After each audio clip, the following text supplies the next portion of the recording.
Bonjour et bienvenue sur la chaîne Débuter en photo. La majorité des photographes utilisent la balance des blancs automatique. Je vais vous montrer comment optimiser celle-ci ou créer votre propre balance des blancs. Allez, c'est parti!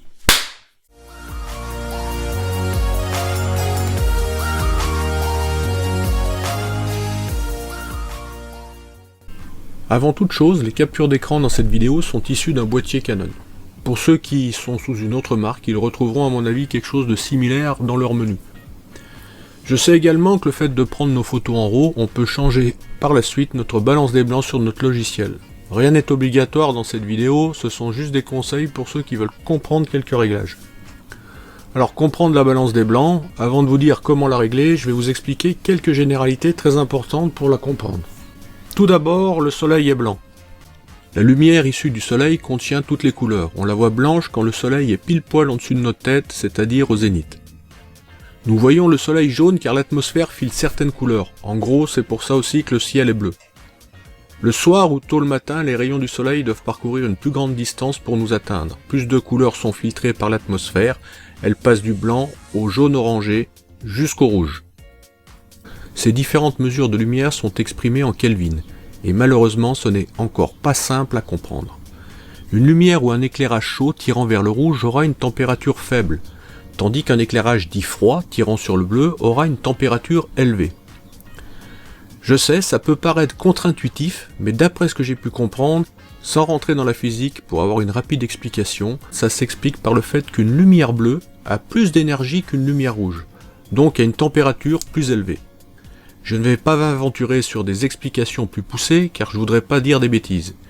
Si vous voulez approfondir ces notions, je vous laisse deux liens sur la loi de Vienne et la loi de Planck dans la description de la vidéo. Beaucoup de personnes pratiquant la photo pensent que plus ils montent la température de leur boîtier dans la balance des blancs vers 7000 Kelvin, plus la température sera chaude et tirera vers le jaune orangé, alors que c'est le contraire. Et bien sûr, inversement, plus ils mettront une température froide vers 2000 Kelvin, plus ils penseront avoir une couleur froide tirant sur le bleu. Alors que non. Bien sûr, à l'heure actuelle, nous avons tous sur nos boîtiers une fonction de balance des blancs définie par le sigle AWB. Auto White Balance. Désolé, c'est encore écrit en anglais. Ou autrement dit, balance des blancs automatique. Certains boîtiers même peuvent permettre deux réglages différents en balance des blancs automatique.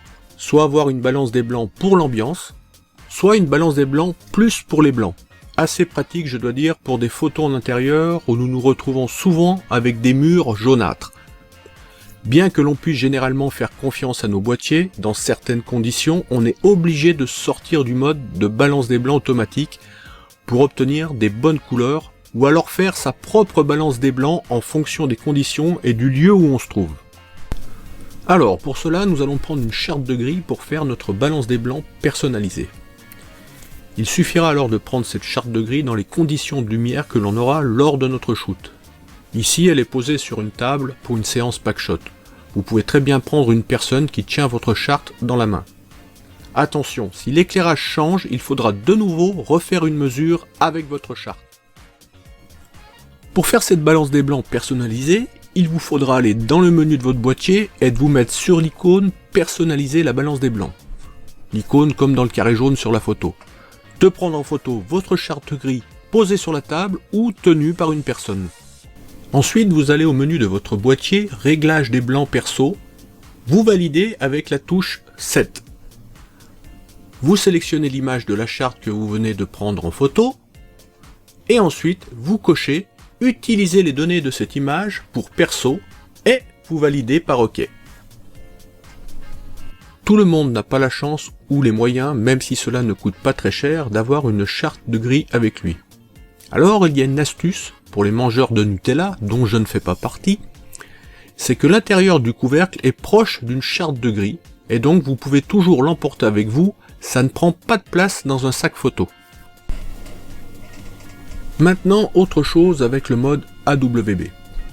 Certains boîtiers, ou plutôt certaines marques, ont une tendance à avoir une dominante de couleur prononcée quand on est dans ce mode-là. Je sais pour ma part, qui suis équipé en Canon, que tous les boîtiers que j'ai eus ont une tendance à avoir une dominante magenta. J'ai plusieurs de mes collègues qui sont équipés Nikon, et eux ont le souci avec le vert et un peu le jaune. Pour cela, on va pouvoir corriger cette dominante dans le menu écart de la balance des blancs. Il va falloir prendre en photo une chose dont vous voyez généralement cette dominante. Personnellement pour moi sur Canon, c'est sur les écorces des arbres où je vois cette dominante magenta par rapport à du marron.